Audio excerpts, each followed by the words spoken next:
오늘도 하나님 앞에 첫 시간을 함께 하나님과 함께 시작한 여러분, 우리 주님께서 여러분의 정성과 마음을 받아주시고 여러분에게 한량 없으신 은혜를 베풀어 주시기를 간절히 축복합니다.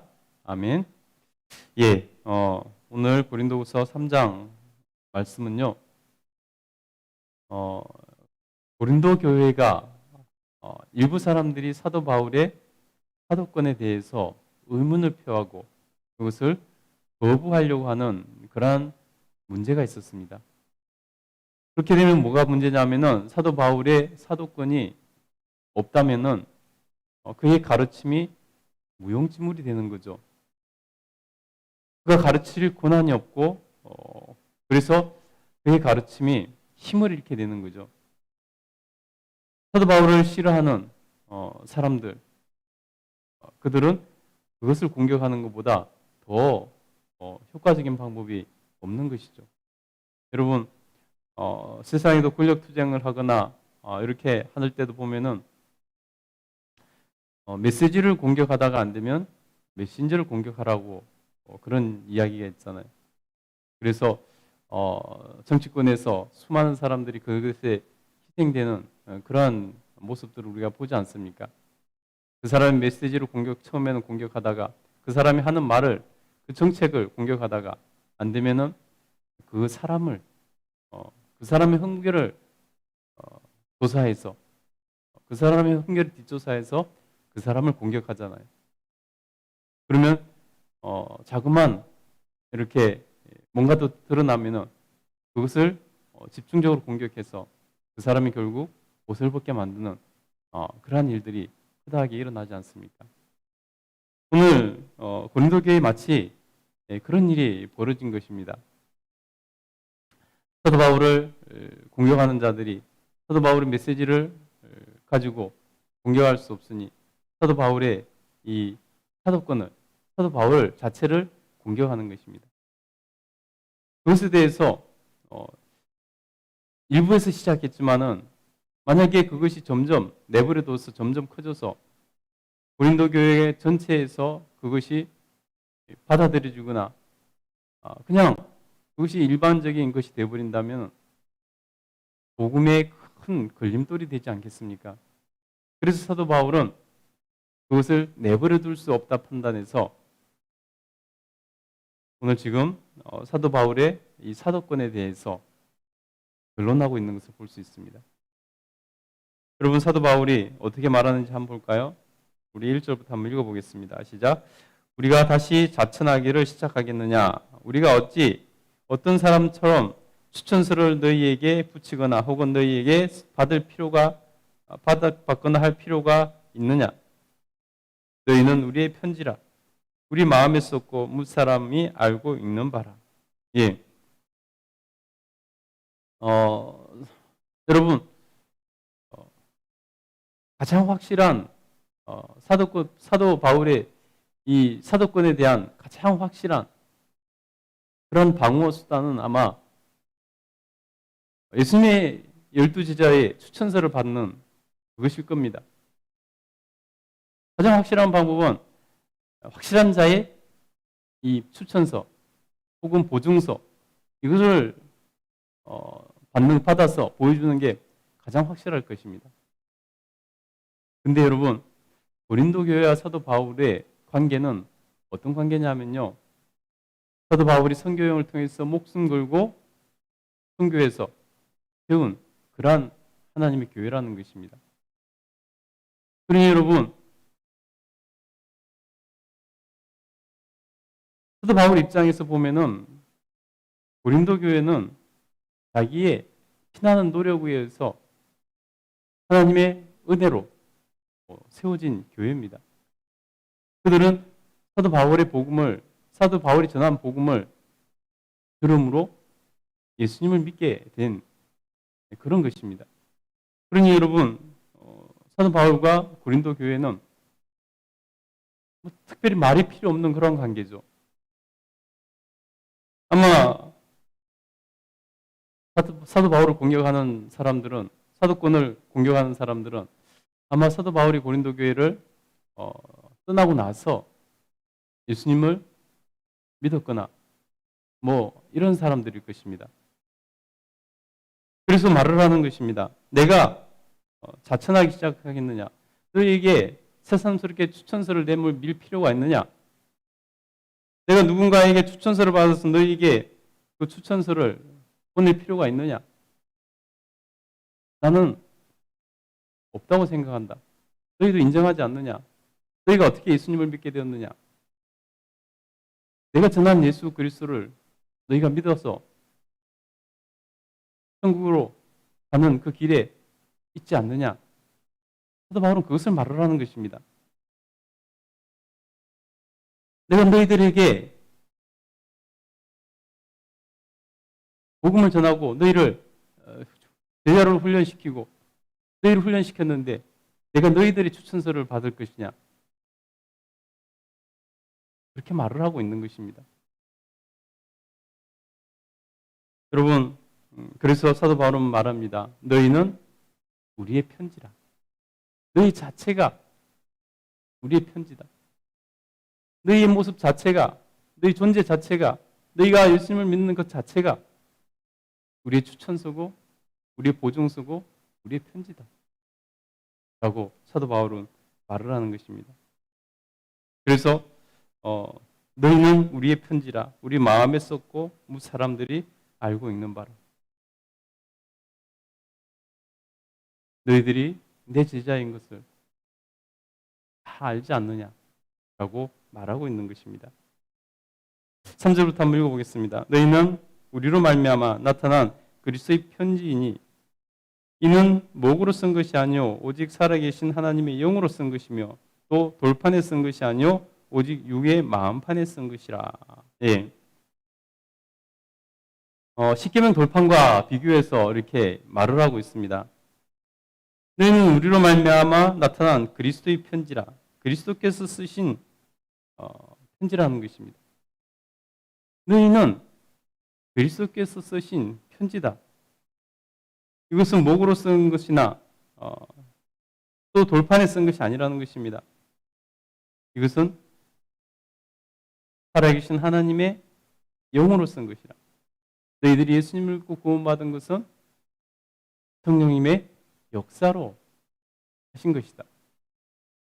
너희가 돌판에 새겨진 혹은 목으로 쓰여진 그러한 글을 보고 믿는 것이 아니라 하나님의 영이신 성령께서 너희로 예수님을 믿게 하신 것 아니냐. 그래서 모세는 돌판에 썼지만은 우리 주님께서 너희의 마음판에 쓰셨다 라고 말씀하고 있습니다. 여러분 돌판에 왜 썼을까요? 돌판에 쓰는 이유는 지워지지 않으라고 돌판에 쓰는 거죠. 돌에 쓰면 금방 지워지잖아요. 돌판에 쓰면 돌에 새기면은 몇백 년, 몇천 년이 흘러도 유지되는 것들이 많잖아요. 사랑하는 여러분, 마음판에 새기면 어떨까요? 마음판에 새기면 여러분 마음판에 새기면 영원히 가는 거죠. 돌은 깨질 수도 있고 분실될 수도 있고 하지만 마음판에 여러분 마음판에 새기면은 평생을 가는 거죠. 여러분 그래서 우리의 마음판에 복음을 새기는 것입니다. 오늘 사도 바울은 그래서 마음판에 쓴 것이라고 말하고 있습니다. 4절에 보니까 우리가 그리스도로 말미암아 하나님을 향하여 이 같은 확신이 있으니 우리가 무슨 일이든지 우리에게서 난 것 같이 스스로 만족할 것이 아니니 우리의 만족은 오직 하나님으로부터 나오느니라. 나 스스로 사도가 되고자 해서 사도가 된 것이 아니라 나에게서 나온 뭔가를 너희에게 전한 것도 아니고 가르친 것도 아니고 오직 하나님으로부터 나온 것. 하나님께서 나로 사도의 직분을 주셨고 하나님께서 나로 일하게 하셨고 하나님께서 나로 복음 전하게 하셨고 하나님께서 나로 너희를 세우게 하셨고 하나님부터 나온 것으로 나는 너희에게 가르쳤다. 라고 말하는 것입니다. 여러분, 이것보다도 확실한 것이 어디 있습니까? 여러분, 하나님으로부터 나온 것, 그래서 그것으로 여러분 우리가 사는 것입니다. 하나님부터 나온 것, 그것으로 살아갈 때 여러분 우리는 온전한 그리스도의 제자의 삶을 살아갈 수 있게 되는 것입니다. 그가 또한 우리를 새 언약의 일꾼이 되기에 만족하셨으니 율법의 조문으로 하지 아니하고 오직 영으로 말미암으니 율법의 조문은 죽인 것이요 영은 살리는 것이라. 내가 새 언약의 일꾼이 된 것은 율법의 조문으로 한 것이 아니라 오직 영으로 했다는 것입니다. 여러분, 구약의 제사장들은 법에 의해서, 율법의 조문에 의해서 그들은 대를 이어서 제사장 노릇을 했죠. 그들은 그의 인격이 어떻든지, 그가 어떤 성품을 가진 사람이든지 상관없이 그들은 그 율법의 조문을 따라서 제사장 직분을 감당했습니다. 자기가 없는 자도 성경에 보면은 그래서 많이 있는 것을 볼 수 있습니다. 어떻게 이런 자가 하나님의 제사장이 될 수 있나 싶은 사람도 성경에 보면 나옵니다. 율법의 조문을 따라 했기 때문이죠. 그러나 하나님의 영으로 직접 선택받은 사람, 나는 그렇게 하나님의 영에 의해서 직접 선택받은 사람이다. 그러니 더 영광스러운 것이고 더 확실한 것 아니냐라는 것을 말하고 있는 것입니다. 계속해서 봅시다. 7절 돌에 써서 새긴 죽게 하는 율법의 도문의 직분도 영광이 있어 이스라엘 자손들은 모세의 얼굴이 없어질 영광 때문에도 그 얼굴을 주목하지 못하였거든. 하물며 영의 직분은 더욱 영광이 있지 아니하겠느냐. 예, 육체의 직분을 따라서 조문을 따라서 받은 직분에도 영광이 있어서 사람들이 제대로 쳐다보지 못했는데 하물며 영의 직분을 따라서 받은 영광이 오죽하겠느냐 말하고 있는 것입니다. 그래서 영의 직분으로 받은 자신은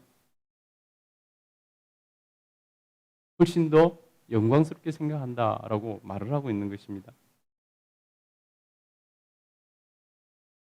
여러분, 우리에게 그것을 적용시켜 보면요, 구약의 이스라엘 백성들은 자기들이 아브라함의 자손이기 때문에 자기들은 구원받는다고 생각했습니다. 여러분, 그래서 그들은 아브라함의 자손은 무조건 구원받는다는 생각이었고 자동으로 자신들은 구원받는다고 생각했습니다. 실제로 그들은 또 하나님을 믿었던 존재들이기 때문에. 근데 여러분, 이방인은 우리는 어떻습니까? 우리는 아브라함의 자손이 아닙니다. 물론 이후에 영적인 자손이 됐지만은 육적으로 보면 아브라함의 자손이 아닙니다. 그러나 여러분, 우리는 어떻게 하나님의 자녀가 되었습니까? 육적인 아브라함의 피에서 하나님의 자손이 된 게 아니라 심지어 우리는 하나님의 독생자 예수 그리스도의 피로 의해서 우리가 하나님의 자녀가 되지 않았습니까?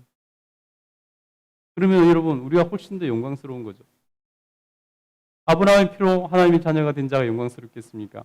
그리스도의 피로 하나님의 자녀가 된 저와 여러분이 영광스럽겠습니까? 이렇게 여러분, 영으로 받는 것이 훨씬 더 영광스럽다라고 말하고 있는 것입니다. 여러분, 그러면서 구약의 율법을 정죄의 직분,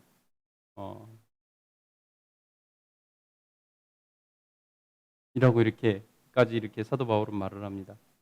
왜냐하면은 율법에 대한 지키지 않았을 때 정죄를 많이 말씀하고 있기 때문이죠. 우리 계속 한번 읽어보도록 하겠습니다. 우리 10절, 11절 읽겠습니다. 영광이 되었던 것이 더 큰 영광으로 말미암아 이에 영광 될 것이 없으나 없어질 것도 영광으로 말미암았은즉 길이 있을 것은 더욱 영광 가운데 있느니라. 아멘. 아까 제가 말씀드린 그런 것입니다. 자격 없는 자가 하나님의 은혜로 영광을 누리게 되었고, 구원받지 못할 자가 예수 그리스도의 피를 값으로 구원의 영광을 누리게 된 것이, 그것이 훨씬 더 큰 은혜가 아니냐라고 말하고 있는 것입니다. 여러분, 저와 여러분은 하나님 앞에서 정말 예수 그리스도의 값으로 구원받은 하나님의 사람들입니다. 아브라함의 피로 구원받는 것이 아니라 예수 그리스도 하나님의 아들로부터 그리스도의 피값으로 구원받은 자들입니다. 그러니 훨씬 더 영광스러운 거죠. 그러니 여러분, 우리는 그리스도의 편지입니다. 그리스도께서 우리를 통해서 하나님의 살아계심과 영광을 만 백성들에게 보이기를 원하신다는 것입니다. 그러니 여러분, 저와 여러분은 그리스도의 편지로 살고 그리스도의 향내를 내며 다른 사람들에게 복음을 전하고 그들이 나를 통해서 예수 그리스도를 알고 믿을 수 있는 그러한 삶을 살아야 된다는 것입니다. 여러분, 오늘도 그리스도의 편지로 영광스러운 하나님의 독생자 예수 그리스도의 피로 구원받은 영광스러운 생명이니 그 영광을 드러낼 수 있게 되기를 간절히 축복합니다. 기도하겠습니다.